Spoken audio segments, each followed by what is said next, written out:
y una vez que estaba más especialmente mimosa con Swann, cuando al alejarse éste se lo hice notar, me contestó: «Sí, pobre papá, uno de estos días es el aniversario de la muerte de su padre. Usted puede imaginarse lo que debe de sentir. Sí, usted puede figurárselo, porque nosotros sentimos del mismo modo estas cosas. Por eso procuro ser menos mala que de costumbre».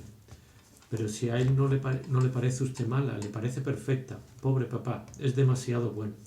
Sus padres no sólo me hicieron el elogio de las virtudes de Gilbert, aquella misma Gilbert que, incluso antes de haberla visto, se me aparecía delante de una iglesia en un paisaje de la Île-de-France, y que luego, cuando ya no evocaba mis sueños sino mis recuerdos, siempre estaba delante del seto de espinos rosas, en el repecho que yo tomaba para ir por la parte de Méséglise. Como preguntara yo a Madame Swann, esforzándome por adoptar el tono indiferente de un amigo de la familia, curioso de las preferencias de una niña, quiénes eran, entre los compañeros de Gilbert, sus preferidos, Madame Swann me contestó: «Pero si usted debe estar más enterado que yo de sus confidencias. Usted es el gran favorito, el gran crack, como dicen los ingleses». Indudablemente, en aquellas coincidencias tan perfectas, la realidad, replegándose y aplicándose a lo que tanto tiempo hemos soñado, nos lo oculta por completo, se confunde con ello, como dos figuras iguales y superpuestas que no forman más que una, cuando, por el contrario, para dar plena significación a nuestra alegría, querríamos conservar en todos esos puntos de nuestro deseo, en el momento mismo en que lo alcanzamos, y para estar más seguros de que son ellos, el prestigio de ser intangibles. Ni siquiera el pensamiento puede reconstruir la situación anterior para confrontarla con la nueva, porque ya no tiene el campo libre, la amistad que hemos trabado, el recuerdo de los primeros minutos inesperados, las frases que hemos oído están ahí, obstruyendo la entrada de nuestra conciencia, controlando las salidas de nuestra memoria mucho más que las de nuestra imaginación, con un efecto retroactivo mayor sobre nuestro pasado, que ya no somos dueños de ver sin tenerlos en cuenta, que sobre la forma todavía libre de nuestro futuro. Durante años había podido creer que ir a la casa de Madame Swann era una vaga quimera que nunca alcanzaría. Después de haber pasado un cuarto de hora en su casa, era el tiempo en que no la conocía lo que se había convertido en quimérico y vago como una posibilidad que la realización de otra posibilidad ha aniquilado. ¿Cómo habría podido seguir fantaseando sobre el comedor como si fuese un lugar inconcebible si no podía hacer un movimiento en mi mente sin topar con los rayos infrangibles que por detrás emitía hasta el infinito, hasta mi pasado más remoto, el bogavante a la americana que acababa de comer? Y por lo que le concernía a Swann, había debido de ver que se producía algo análogo, porque aquel piso en que me recibía podía considerarse como el lugar al que habían ido a confundirse y coincidir no sólo el piso ideal de mi imaginación, que mi imaginación había engendrado, sino otro más, aquel que el celoso amor de Swann, tan inventivo como mis sueños, le había descrito tantas veces, el piso común de Odette y suyo, que tan inaccesible le había parecido la noche en que Odette lo había llevado con Forcheville a su casa a tomar una naranjada, y lo que para él había ido a absorberse en el diseño del comedor donde almorzábamos, era aquel inesperado paraíso en el que tiempo atrás no podía imaginarse sin sentirse turbado, diciéndole a su mayordomo aquellas mismas palabras: «¿Está ya la señora?», que yo le iba a pronunciar ahora con una leve impaciencia, un tanto teñida de amor propio satisfecho. Cierto que, como a Swann sin duda, me resultaba imposible conocer mi felicidad, y cuando la propia Gilbert exclamaba: «¿Quién iba a decirle entonces que la niñita a la que, sin hablarle, veía usted jugar al marro, había de convertirse en su mejor amiga y que podría ir a su casa cuando le apeteciese?» Me refería a una mudanza que yo no podía menos que contrastar desde fuera, pero que íntimamente no poseía, compuesta como estaba por dos estados que no conseguía, sin que dejasen de ser distintos el uno del otro, pensar al mismo tiempo. Y sin embargo, por haber sido tan apasionadamente deseado por su voluntad, aquel piso debía de conservar para Swann cierta dulzura, a juzgar por mí, para quien no había perdido del todo su misterio. La singular fascinación en que la vida de los Swan había estado inmersa durante tanto tiempo a mis ojos, yo no la había expulsado completamente de su casa al entrar en ella. La había hecho retroceder, domada como estaba por aquel extraño, por aquel paria que yo había sido y al que Mademoiselle Swann ofrecía graciosamente ahora para que tomase asiento un sillón delicioso, hostil y escandalizado. Pero a mi alrededor, en mi recuerdo, sigo viendo todavía aquella fascinación. ¿Será porque los días en que Monsieur y Madame Swann me invitaban a almorzar, para luego salir con ello y con Gilbert, yo imprimía con mi mirada, mientras esperaba solo, en la alfombra, en las poltronas, en las consolas, en los biombos, en los cuadros, la idea grabada en mí de que Madame Swann o su marido o Gilbert iban a entrar de un momento a otro? ¿Será porque desde entonces esos objetos han vivido en mi memoria al lado de los Swann y han acabado por absorber algo de ello? ¿Será porque, sabiendo que los Swann pasaban su existencia entre ellos, yo los convertía en los emblemas de su vida privada, de sus costumbres, de las que había estado excluido demasiado tiempo para que no siguiesen pareciéndome extrañas, incluso cuando se me concedió el favor de permitirme compartirlas?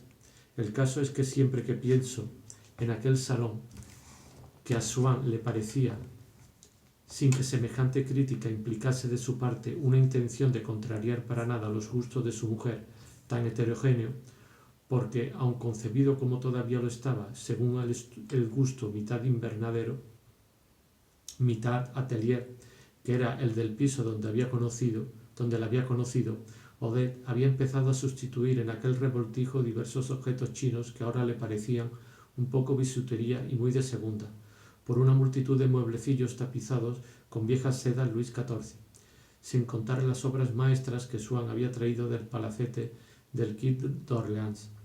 Aquel salón abigarrado guardaba por el contrario en mi recuerdo una cohesión, una unidad, un encanto individual que nunca habían tenido siquiera los conjuntos más intactos que el pasado nos ha transmitido, ni esos otros más vivos todavía donde queda impresa la huella de una persona, porque sólo nosotros, por la creencia de que tienen una existencia propia, podemos atribuir a ciertas cosas que vemos un alma que luego conservan y desarrollan dentro de nosotros.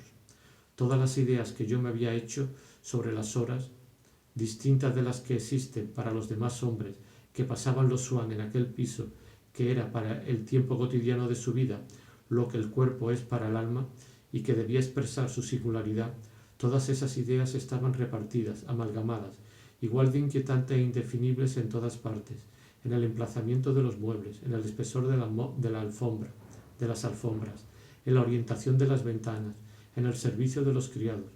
Cuando, después del almuerzo, íbamos a tomar el café al sol en el gran ventanal del salón, y mientras Madame Swann me preguntaba cuántos terrones de azúcar quería en mi café, no era solo el taburete de seda que ella empujaba hacia mí el que exhalaba con la satisfacción dolorosa que en otro tiempo yo había sentido bajo el espino rosa, luego junto al macizo de laureles, en el nombre de Gilbert, la hostilidad que me habían mostrado sus padres, que aquel mueblecito parecía haber concebido y compartido también, que yo no me sentía digno y me parecía a mí mismo un poco cobarde por imponer mis pies sobre su indefenso acolchado.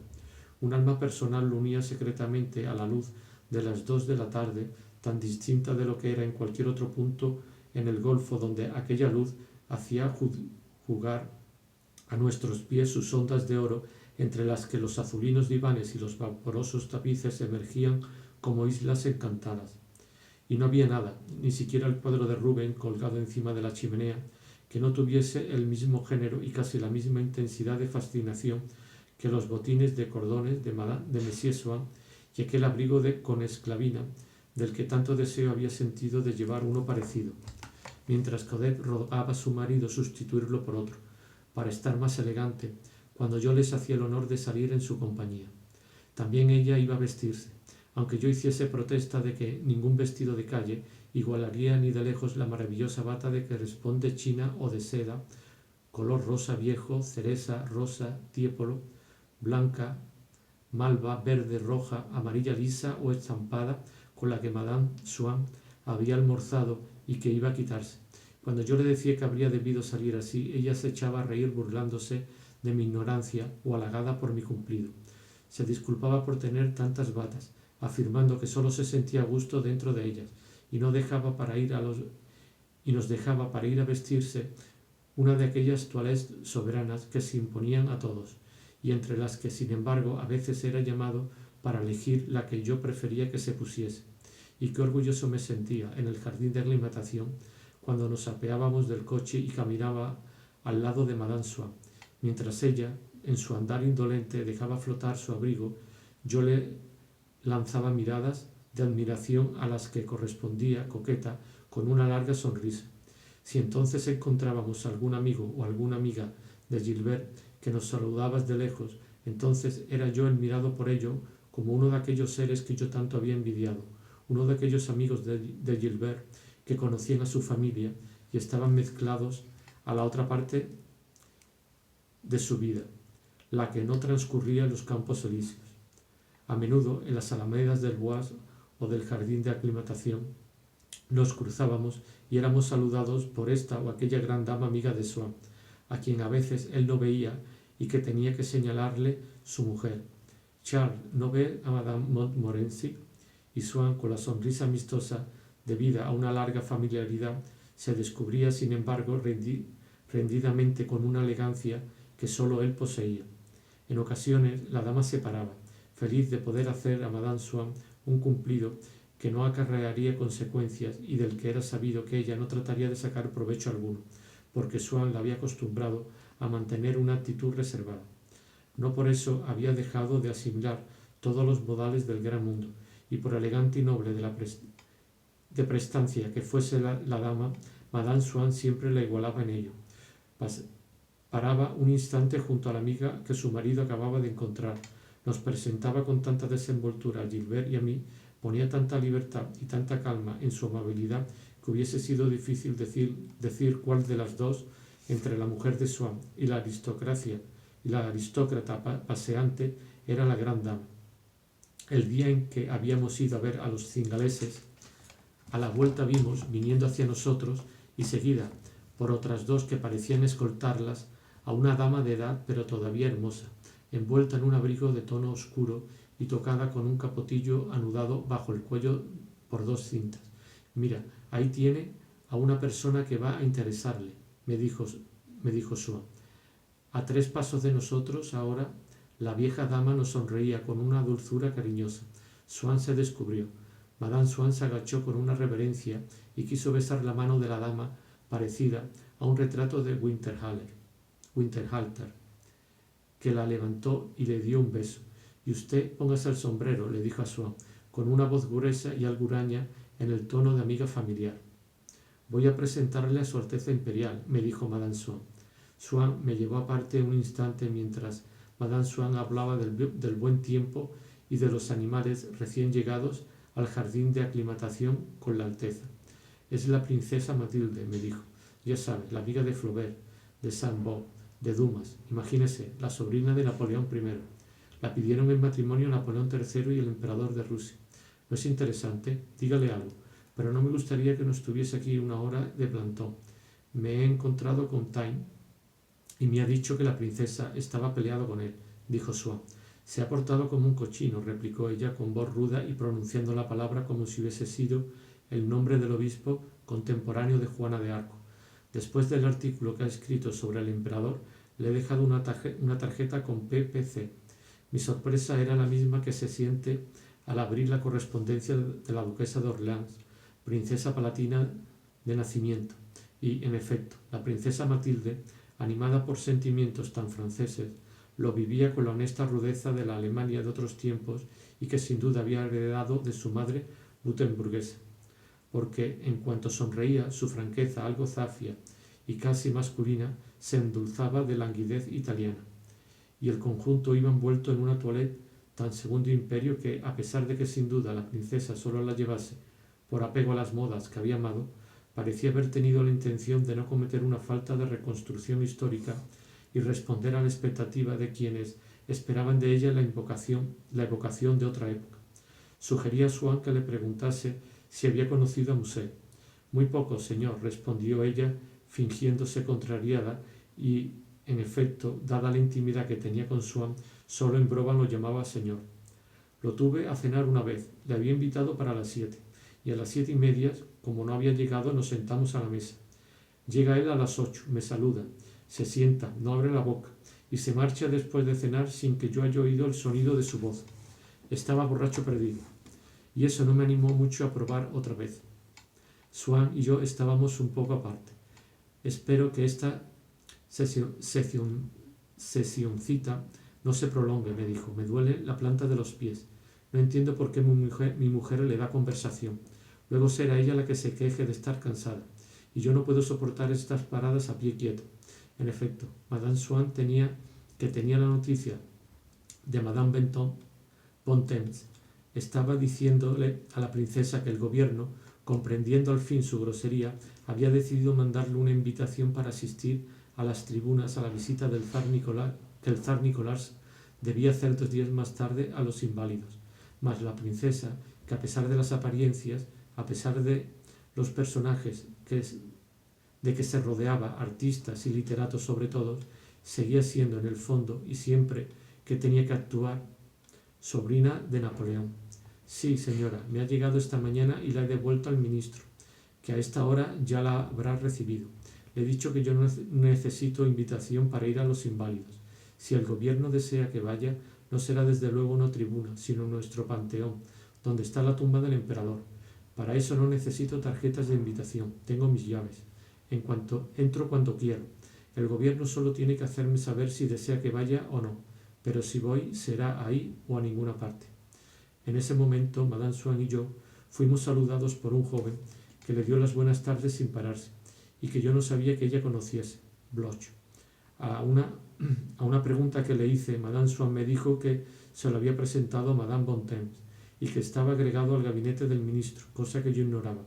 Por lo demás, no debía de haberle visto muchas veces, o bien no había querido citar el nombre, acaso por parecerle poco chic de Bloch, porque dijo que se llamaba Monsieur Morol, y le aseguré que se confundía, que se llamaba Bloch. La princesa se recogió una cola que la arrastraba y que Madame Swann miraba llena de admiración. Precisamente es una piel que me había mandado el emperador de Rusia, dijo la princesa, y como he ido a verle hace un rato, me la he puesto para demostrarle que hubiera podido arreglarse como abrigo. Dicen que el príncipe Luis se ha alistado en el ejército ruso. La princesa sentirá muchísimo no tenerlo ya a su lado, dijo Madame Swann, que no advertía las señas de impaciencia del marido. Lo que faltaba. Como le he dicho, no es una razón solo porque has tenido un familiar en la familia, respondió la princesa, aludiendo con esa brusca simplicidad a Napoleón I. Swann ya no podía más. Señora, soy yo el que va a hacer de alteza y a pedirle permiso para despedirnos, pero mi mujer ha estado muy enferma y no quiero que se quede quieta más tiempo. Madame Swann volvió a hacer la reverencia y la princesa nos dedicó a todos una sonrisa divina que pareció recuperar del pasado, de las gracias de su juventud, de las noches de compañía, y que fluyó intacta y dulce sobre aquel rostro un momento antes huraño.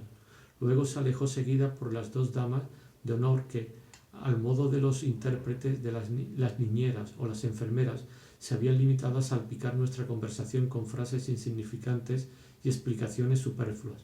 Debería ir usted a escribir su nombre a casa de la princesa un día de esta semana, me dijo Madame Swann.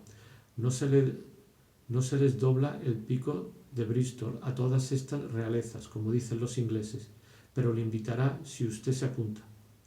A veces, en aquellos últimos días de invierno, antes de ir de paseo, entrábamos en alguna de las pequeñas exposiciones que entonces se inauguraban, y en las que Swann, coleccionista conocido, era saludado con particular deferencia por los comerciantes de cuadros en cuyos locales se celebraba. Y en ese tiempo todavía frío, mis antiguos deseos de irme hacia el sur y Venecia eran despertados por aquellas salas donde una primavera ya avanzada y un sol ardiente ponían reflejos violáceos a los rosados alpilles y daban la transparencia oscura de la esmeralda al gran canal. Si hacía mal tiempo íbamos al concierto o al teatro, y a luego merendar en un salón de té. En cuanto Madame Swann quería decirme algo de lo que no deseaba que se enterasen las personas de las mesas vecinas o incluso los camareros que servían, me lo decía todo en inglés como si fuese una lengua conocida únicamente por nosotros dos, pero todo el mundo sabía inglés. Solo yo no lo había aprendido todavía y me veía obligado a recordárselo a Madame Swann para que dejase de hacer sobre las personas que tomaban el té o sobre las que lo traían reflexiones que yo, sin entenderla, adivinaba desagradables y de las que no perdía una palabra el individuo aludido. Una vez, y con motivo de una matiné teatral, Gilbert me causó un profundo asombro. Fue precisamente el día que ella ya me había hablado antes y en el que caía el aniversario de la muerte de su abuelo. Debíamos ir a escuchar, ella y yo, con su institutriz, los fragmentos de una ópera, y Gilbert se había arreglado con la intención de acudir a ese acontecimiento musical, conservando el aire de indiferencia que solía mostrar por todo lo que debíamos hacer, diciendo que le daba lo mismo lo que hiciésemos con tal de que a mí me gustase y agradase a sus padres. Antes del almuerzo, su madre nos llevó aparte para decirle que a su padre le desagradaba vernos ir al concierto ese día. A mí me pareció muy natural. Gilbert permaneció impasible, pero no consiguió disimular una cólera que la hizo palidecer y no volvió a decir una palabra. Cuando Monsieur Swann regresó, su mujer se lo llevó al otro extremo del salón y le habló al oído. Swann llamó a Gilbert y la llevó aparte al cuarto de al lado. Se oyeron voces irritadas. Sin embargo, yo no podía creer que Gilbert, tan sumisa, tan cariñosa, tan sensata, opusiese resistencia a la demanda de su padre en un día como aquel y por una causa tan insignificante. Por fin Swann salió diciéndole: «Ya sabes lo que te he dicho, ahora haz lo que quieras». La cara de Gilbert permaneció contrariada durante todo el almuerzo. Cuando terminó, nos fuimos a su cuarto. Luego, de repente, sin una vacilación y como si no la hubiese tenido en ningún momento, exclamó: «Las 2. Y ya sabe usted que el concierto empieza a las 2:30». Y le dijo a su institutriz que se diese prisa. Pero le dije, no se enfadará su padre, ni por asomo. Sin embargo, él tenía miedo a que pareciese raro por lo del aniversario. ¿Y qué puede importar a mí lo que piensen los demás? Me parece grotesco ocuparse de los demás cuando se trata de sentimientos. Uno siente para sí mismo, no para el público. Mademoiselle tiene pocas distracciones y para ella es una fiesta ir a ese concierto. No voy a privarla de una alegría para dar satisfacción al público. Y cogió el sombrero. Pero Gilbert, le dije agarrándola del brazo, no es para dar satisfacción al público, es para dar gusto a su padre. Espero que no me venga usted con observaciones, me gritó con voz dura, soltándose bruscamente. Favor más preciado todavía que llevarme con ellos al jardín de aclimatación o al concierto, los Swann no me excluía siquiera de su amistad con Bergotte, que había sido origen de la fascinación que había visto en ellos cuando, antes incluso de conocer al Gilbert, pensaba que su intimidad con el divino viejo lo hubiese convertido para mí en la más apasionante de las amigas. Si el desdén que desde luego yo debía de inspirarle no me hubiera quitado la esperanza de que me llevase, en compañía de Bergotte, a visitar las ciudades que él amaba. Pero un día Mademoiselle Swann me invitó a un almuerzo extraordinario. Yo no sabía quiénes iban a ser los comensales. Nada más llegar en el vestíbulo quedé desconcertado por un incidente que me intimidó. Rara vez dejaba Madame Swann de adoptar los usos que pasan por elegantes durante una temporada y que, al no lograr consolidarse, no tardan en ser abandonados. Muchos años antes, por ejemplo, había tenido su Hasson Cup, o mandaba imprimir en las invitaciones a un almuerzo que se trataba de Tomit, con un personaje más o menos distinguido. Con frecuencia tales usos no tenían nada de misterioso ni exigía iniciación alguna. Por ejemplo, pequeña innovación de aquellos años e importada de Inglaterra, Odette había encargado para su marido tarjetas donde el nombre de Charles Swann iba precedido de Mr. Después de la primera visita que les hice, Madame Swann había dejado en mi casa, con la punta doblada, uno de aquellos cartoons, como ella decía. A mí nunca me había me había dejado nadie tarjetas. Sentí tanto orgullo, emoción y gratitud que reuní todo el dinero de que disponía, encargué un soberbio cestillo de camelia y se lo envié a Madame Swann. Rogué a mi padre que fuese a dejar una tarjeta en su casa, pero no sin antes mandarse grabar rápidamente unas donde su nombre estuviese precedido de Mister. Mi padre no hizo caso a ninguno de mis dos ruegos. Yo pasé varios días desesperado y luego terminé preguntándome si no había hecho bien. Pero el uso de Mister, aunque inútil, era claro. No puede decirse lo mismo de aquella otra costumbre que me fue revelada, desprovista de su significación, el día de aquel almuerzo. En el momento en que me disponía a pasar del recibimiento al salón, el mayordomo puso en mis manos un sobre fino y alargado en el que estaba escrito mi nombre. Sorprendido le di las gracias mientras miraba el sobre. No sabía qué hacer con él, como un extranjero con uno de esos minúsculos instrumentos que dan a los invitados en las comidas chinas.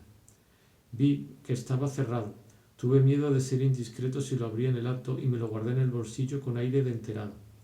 Madame Swann me había escrito unos días antes para que fuese a almorzar entre íntimos. Había, sin embargo, 16 personas, entre las que yo ignoraba por completo que se encontrase Bergotte. Madame Swann, que acababa de nombrarme, como ella decía, a varios de los presentes, de pronto arregló enseguida de mi nombre, con el mismo tono de voz, y como si fuésemos simplemente dos invitados al almuerzo que debían tener la misma satisfacción de conocerse, pronunció el nombre del dulce cantor de los blancos cabellos. El nombre de Bergotte me hizo estremecerme como la detonación de un revólver que se hubiese descargado sobre mí, pero instintivamente, para mostrar aplomo, saludé.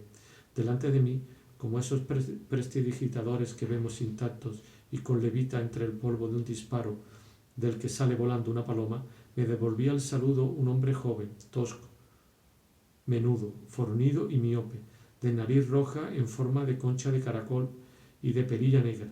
Me sentí mortalmente triste porque acababa de ver reducirse a polvo no solo el lánguido viejo del que ya no quedaba nada, sino también la belleza de una obra inmensa que yo había conseguido alojar en el organismo vacilante y sagrado que, como un templo, había construido expresamente para ella, pero a la que no se había reservado sitio alguno aquel cuerpo rechoncho, lleno de vasos sanguíneos, de hueso, de ganglios, del hombrecillo de nariz chata y perilla negra que tenía delante de mí. Todo el Bergotte que yo mismo había ido lenta y delicadamente elaborando, gota a gota, como una estalactita, él, con la transparente belleza de sus libros, aquel Bergotte resultaba de pronto completamente inservible desde el momento en que había de conservar la nariz de caracol y utilizar la barbilla negra. Como ya no sirve de nada la solución que habíamos encontrado a un problema cuyos datos habíamos leído de modo incompleto y sin tener en cuenta que el resultado final debía dar determinada cifra. La nariz y la barbilla eran elementos no menos ineluctables y tanto más inoportunos porque, obligándome a reedificar por entero el personaje de Bergotte, me parecía que además implicaban, producían y segregaban sin pausa cierta clase de inteligencia activa y pagada de sí misma, cosa que no cuadraba porque ese espíritu nada tenía que ver con la especie de inteligencia difundida por sus libros, que también conocía yo y que estaban llenos de una dulce y divina sabiduría. Partiendo de ellos, jamás habría llegado yo a aquella nariz de caracol, pero partiendo de aquella nariz que no parecía preocuparse por ello, que hacía rancho aparte y fantasía, yo iba a cualquier parte menos a la obra de Bergotte, para terminar llegando, al parecer, a cierta mentalidad de ingeniero apresurado, de esos que cuando uno los saluda, creen elegante decir gracias y usted, antes de haberle preguntado cómo está, y que si alguien se declara ante ellos encantado de conocerles, les responden con una abreviatura que suponen fina, inteligente y moderna, porque evitan perder en vanas fórmulas un tiempo precioso. Igualmente, no hay duda de que los nombres son unos dibujantes fantasiosos que nos dan de personas y países croquis tan poco parecidos que muchas veces sentimos una suerte de estupor cuando, en lugar del mundo imaginado, delante de nosotros tenemos el mundo visible, que además tampoco es el mundo verdadero, pues nuestros sentidos están mucho más privados del don de la semejanza que de la imaginación. Tanto es así que los dibujos, en última instancia, aproximativos que pueden obtener de la realidad, son tan diferentes del mundo visto como éste lo era del mundo imaginado. Pero en el caso de Bergot, esa molestia del nombre previo no era nada comparada con la que me causaba el conocimiento de la obra, a la que estaba obligado a unir, como a un globo, el nombre de aquella perilla sin saber si esa obra conservaría la fuerza suficiente para elevarse. Parecía, sin embargo, que era él quien había escrito los libros que yo tanto amaba, porque Madame Swann, creyéndose obligada a manifestarle mi preferencia por uno de ellos, no mostró ninguna sorpresa de que se lo dijese a él más bien que a otro invitado, y no pareció ver en ello el efecto de una equivocación, sino que, llenando la levita que se había puesto en honor de todos aquellos invitados, con un cuerpo ávido del almuerzo inminente y absorbida su intención por otras realidades importantes, aquello no fue más que un episodio remoto de su vida anterior, y como si alguien hubiese aludido a un traje del duque de Guisa que se hubiera puesto cierto año en un baile de máscara, por lo que sonrió remitiéndose a la idea de sus libros, que inmediatamente descendieron de nivel para mí, arrastrando en su caída todo el valor de lo bello, del universo, de la vida, hasta no haber sido otra cosa que una mediocre diversión del hombre de la perilla. Me decía yo que había debido de aplicarse escribiéndolos, porque si hubiese vivido en una isla rodeada por bancos de ostras perlíferas, de igual manera se habría dedicado con éxito al comercio de perlas. Su obra ya no me parecía tan inevitable, y esto me preguntaba si la originalidad prueba realmente que los grandes escritores sean dioses reinando cada uno en su reino, que solo le pertenecen a él, o si no hay en todo eso un poco de fingimiento, si las diferencias entre unas obras y otras no serían resultado del trabajo antes que expresión de una radical diversidad de esencia entre las distintas personalidades. Mientras habíamos pasado a la mesa, al lado de mi plato encontré un clavel cuyo tallo estaba envuelto en papel de plata. Me azaró menos de lo que había hecho el sobre entregado en el recibimiento y del que me había olvidado por completo.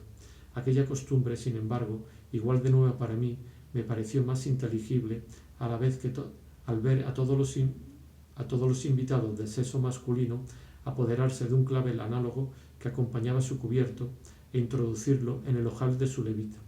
Hice lo mismo con la naturalidad de un libre pensador que, en una iglesia, sin conocer la misa, se levanta cuando todo el mundo se levanta y se arrodilla un instante después de que todos se hayan arrodillado. Otra costumbre desconocida y menos efímera me desagradó más. Junto a mi plato, en la otra parte, había otro más pequeño lleno de una materia negruzca que yo ignoraba que fuese caviar. Desconocía lo que había que hacer con él, pero estaba decidido a no comerlo. Bergot no estaba situado lejos de mí, y yo oía perfectamente sus palabras. Entonces comprendí la impresión de Monsieur de Norpois. Tenía, en efecto, un timbre extraño. Nada alteraba tanto las calidades materiales de la voz como el hecho de que contengan un pensamiento. La sonoridad de los diptongos y la energía de los labiales son influidas por él, y también la dicción. La suya me parecía completamente distinta de su manera de escribir y hasta las cosas que decía de las que llenan sus obras. Mas la voz sale de una máscara bajo la que no basta para permitirnos reconocer un rostro que hemos visto al desnudo en el estilo. En ciertos pasajes de las conversaciones de Bergot, en que solía hablar de un modo que solo parecía afectar y desagradar a Monsieur de Norpois, tardé mucho tiempo en descubrir una correspondencia exacta con las partes de sus libros en que la forma se volvía tan poética y musical. Entonces Bergot, veía en sus propias palabras una belleza plástica independientemente de la significación de las frases, y como la palabra humana está relacionada con el alma, aunque sin expresarla como hace el estilo, daba la impresión de hablar casi a contrasentido, salmodiando ciertas palabras y como si por debajo de ellas buscase una sola imagen, enhebrándolas sin intervalo como un mismo sonido, con una monotonía fatigosa, de suerte que una alocución pretenciosa, enfática y monótona era el inicio de la calidad estética de sus palabras y el efecto en la conversación del mismo poder que producían en su libro la sucesión de las imágenes y la armonía. Al principio me había costado más trabajo darme cuenta porque lo que decía en esos momentos, precisamente porque era realmente Bergot, no parecía ser de Bergot. Era una profusión de ideas precisas, no incluidas en aquel género Bergote del que muchos cronistas se habían apropiado, y esa desemejanza era probablemente, visto de forma confusa a través de la conversación como una imagen tras un cristal ahumado, otro aspecto del fenómeno por el cual, cuando se leía una página de Bergot, nunca era lo que había escrito cualquiera de aquellos otros imitadores que, sin embargo, en el periódico y en el libro, adornaban su propia prosa con tantas imágenes y pensamientos a lo Bergot. Esa diferencia en el estilo venía de que lo que Bergot era ante todo cierto elemento preciso y verdadero, oculto en el corazón de cada cosa y luego extraído de ella por aquel gran escritor gracias a su genio, extracción que era el objeto del dulce cantor y no hacer de Bergot, a decir verdad, lo hacía a pesar suyo, puesto que él era Bergot, y en ese sentido cualquier belleza nueva de su obra constituía la pequeña cantidad de Bergot sepultada en una losa y que él había sabido sacar. Mas si por eso cada una de esas bellezas estaba emparentada con las demás y resultaba reconocible, seguía siendo sin embargo singular, como el descubrimiento que le había dado a luz, nueva y por lo tanto diferente de lo que se llamaba el género Bergot, que era una vaga síntesis de los Bergot ya encontrados y redactados por él, y que no permitían a los hombres sin talentos augurar lo que descubriría en otra parte. Lo mismo ocurre con todos los grandes escritores. La belleza de sus frases es imprevisible, como es la de una mujer que todavía no conocemos. Es creación porque se aplica a un objeto externo en el que piensan, y no en sí mismo, y que todavía no han expresado. Un memorialista de nuestros días que quisiese, sin parecerlo demasiado, hacer Saint-Simon, en rigor podría escribir la primera línea del retrato de Villars. Era un hombre moreno, bastante alto, con una fisonomía viva, abierta, salediza. Pero, ¿qué determinismo sería capaz de hacerle dar con la segunda línea que empieza, y a decir verdad, un poco loca? La auténtica variedad está en esa plenitud de elementos reales e inesperados, en la rama cargada de flores azules que, contra toda esperanza, surge del seto primaveral que parecía ya colmado, mientras que la imitación puramente formal de la variedad, y lo mismo podría predicarse de todas las demás cualidades del estilo, no es más que vacío y uniformidad, es decir, lo contrario mismo de la variedad, y en el caso de los imitadores solo puede crear su ilusión y evocar su recuerdo en aquel que no la ha comprendido en los maestros. Además, así como la dicción de Bergot hubiese resultado sin duda encantadora de haber sido él un simple aficionado recitando al supuesto Bergot, en vez de estar unida al pensamiento de Bergot en pleno trabajo y en acción por unas relaciones vitales que el oído no lograba individualizar de forma inmediata, de igual manera, precisamente porque Bergot aplicaba con precisión ese pensamiento a la realidad que le agradaba, su lenguaje tenía algo de positivo, de excesivamente sustancioso, que decepcionaba a quienes esperaban oírle hablar únicamente del eterno torrente de las apariencias y de los misteriosos escalofríos de la belleza.